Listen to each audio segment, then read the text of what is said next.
श्री स्वामी समर्थ सर्वांना. आणि आज मी तुमच्यासोबत एक नवीन अनुभव शेअर करणार आहे. माझा स्वतःचा अनुभव 2023 सालचा अनुभव. सोलापूरमध्ये खूप पाऊस होता. मी पार्किंगमधून गाडी काढून बाहेर निघालो होतो, पण पार्किंगमधून बाहेर पडताना खूप मोठा चढ होता. त्यावर पाणी साचून गेल्याने शेवाळ असल्याने माझी गाडी घसरली. तसेच इमारत रस्त्याला लागून असल्यामुळे पार्किंग खालच्या बाजूला आहे आणि तेथून बाहेर पडण्यापर्यंत रस्त्यावरील काहीही दिसत नाही. माझी गाडी घसरल्यावर मी पडले आणि गाडी माझ्या पायावर पडली, त्यामुळे मला गाडी उचलता आली नाही. पार्किंगजवळ एक कुत्रा बसलेला होता. जशी मी पडले तसं तो कुत्रा रस्त्याकडे धावत आला आणि काही क्षणातच, कसं ते माहीत नाही, पण एक पांढरा शुभ्र सत्र घातलेला माणूस बाहेरून धावत आला. तो गाडीजवळ येऊन माझी गाडी उचलायला मदत करू लागला. गाडी नवीनच घेतल्यामुळे मी गाडीला काही झालं ना नाही ना तो पाहायला लागले. पुढे क्षणात माझं सावरून त्या माणसाला धन्यवाद म्हणावे तर तो माणूस तेथून गायब झालेला होता. मी आजूबाजूला खूप बघितले, पण तो मनुष्य मला दिसला नाही आणि अजूनही तो मनुष्य मला कधीच नाही दिसला. मी खूप विचारात पडले आणि मनातच म्हटले की खरंच येथेही माझे स्वामी महाराजच आले असतील आणि त्यांनीच मला नक्की मदत केलेली आहे.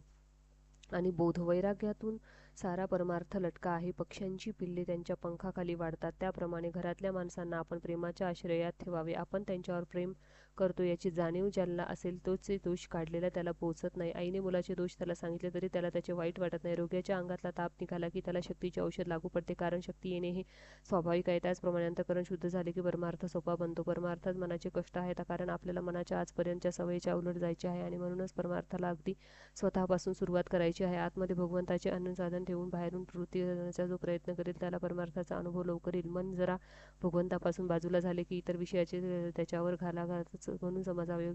साधकाने रात्रंदिवस अगदी डोळ्यात तेल घालून जप केला पाहिजे. म्हणून परमार्थ म्हणजे अखंड सावधानीचा होय. प्रपंच आणि परमार्थ वेगळा नाही. प्रपंचाने सक्तीने आणि आनंदाने करणे हाच परमार्थ. परमार्थाच्या आड काय येते? धन, सूत, दारा वगैरे आड येत नाही, तर त्यांच्यावरचे जे ममत्व ते आड येते. वस्तूवर आसक्ती न ठेवणे हे वैराग्य आहे. ती वस्तू नसणे हे वैराग्य नव्हे. एखाद्याला बायको नसली म्हणजे ती विरक्त आणि असली तरी आसक्त असे म्हणता येणार नाही. बायको असून लंपट नसले तर विरक्त हे आहे परमात्म्याने दिलेले आहे आणि ते त्याचे आहे असे म्हणून आनंदाने राहणे हे वैराग्य होय. या भावनेने राहून जो इंद्रियांच्या नादी लागत नाही तो वैरागी.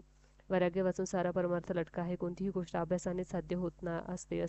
आज खरी भक्ती नाही म्हणून भगवंताचे स्मरण नाही, आणि भगवंताचे स्मरण ठेवण्याचा अभ्यास केल्याशिवाय खरी भक्ती येत नाही. शहाण्या माणसाने उगीच विकल्प न लढविता भगवंताचे स्मरण ठेवायला आरंभ करावा. ज्या ठिकाणी आपल्या ओळखीचे कुणी नाही, आपले आप्त कुणी नाही, जिथे आपल्याला कुणी मान देत नाही, अशा ठिकाणी राहून अनुसंधानाचा अभ्यास करावा. जिथे कुणी आपल्याला ओळखीचे नाही असे स्थान आपल्या अभ्यासाला चांगले असते.